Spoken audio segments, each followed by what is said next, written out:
So my name is Raven Wilson. I'm an associate cybersecurity engineer at Southwest Airlines.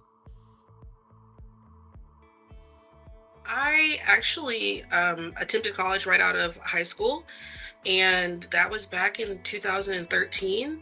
And life just kind of happened for me, and I wasn't able to finish at that time. But in about 2021, I had my son, and I was motivated to go back to school. I wanted to provide better opportunities for him and a better life for him, and I wanted to get maybe a better job. So I did some research on different universities I could attend online.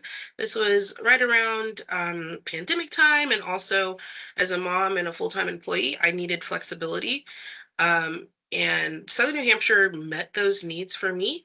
So I used Southern New Hampshire um, for my undergrad studies. I studied software engineering and computer science. And after completing my undergrad studies, I interviewed and was offered a position as an associate cybersecurity engineer at my company.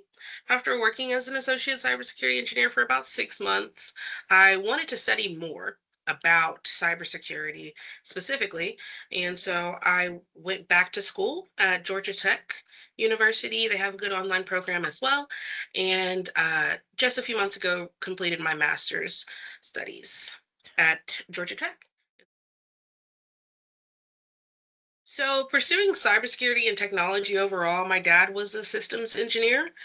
And so, growing up, that was kind of what I was exposed to and what I saw, but I maybe didn't feel as confident myself to pursue it until after having my son kind of lit a fire underneath me.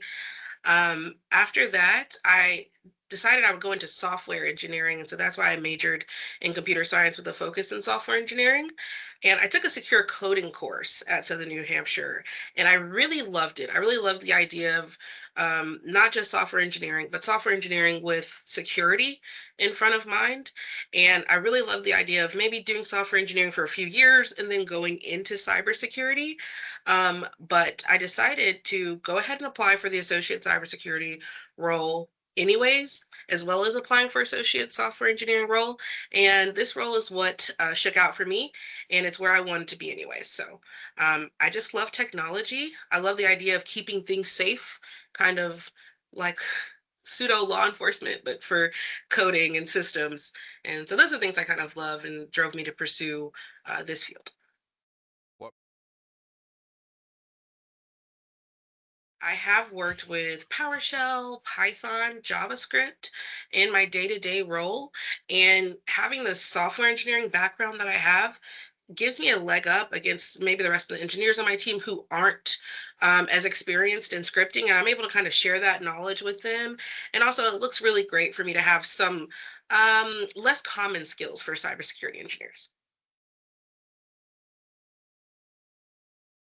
So for me, it was a surprise, but engineering is a lot of meetings. There we have our daily stand up every day, and then we also need to have working sessions where we kind of put our heads together and engineer as a team, and then we work independently. I would say each day I probably have 2 or 3 daily meetings, and every now and then we may have weekly or monthly team meetings.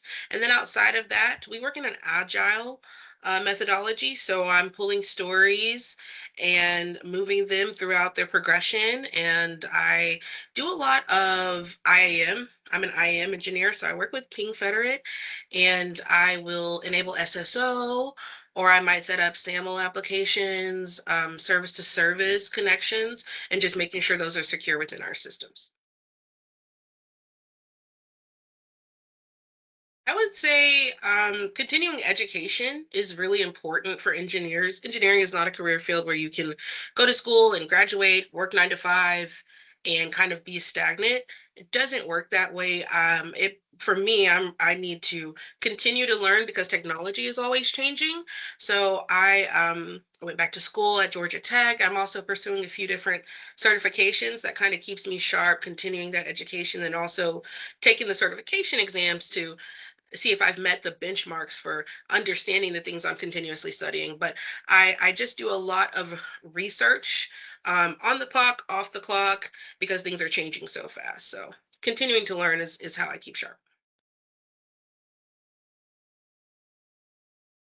So the types of projects or problems that I may solve, I'm specifically in identity and access management.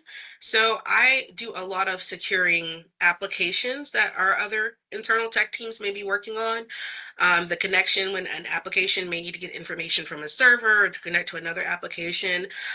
I'm securing that with Ping Federate and different systems like that, or maybe even um, Active Directory, a few different other things. I also work with SAML connections and single sign-on, OIDC, OAuth. So there's a few different protocols that we work on, and my most of the problems that I solve are related to securing connections. So AI and automation are really big right now in technology and everywhere. And my team, we handle support requests as well. We may set up a configuration for a team, and they may need help implementing that configuration on their end. And so they'll reach out to us for support. And we typically do that via Slack. So they'll send us a Slack message in our channel, but we want to make sure that those Slack requests aren't being lost or maybe not responded to in the time frame that we want. So what I've worked on recently is adding in some automation for the tracking of those Slack requests. And I was able to use some of my programming skills. Slack has workflows, and I created various workflows to automate the tracking of those Slack requests. And I approached it kind of like object oriented programming. And instead of making maybe a big giant workflow, to automate those requests, I made like 4 or 5 different workflows that kind of work together. I made a diagram so the rest of the team can understand how those workflows work together. And now, if we want to see kind of what's going on in Slack, we have a list that's automatically updating as those requests come in. They get addressed and they get resolved. And that's helping my team be more efficient. And that's helping my team provide better service to our internal customers by not missing help requests.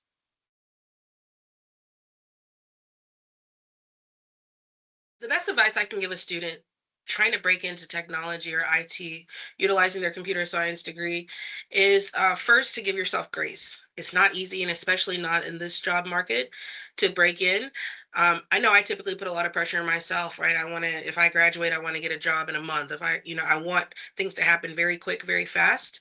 But what I've learned is that you have to give yourself grace and control what you can. The second bit of advice that I would give a student trying to break in to technology right now is to be flexible.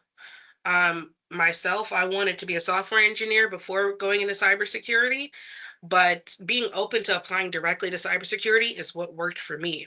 But I would also be open to tech support roles or any role to get my foot in the door because it's a lot easier to move around once you're already in that technology door.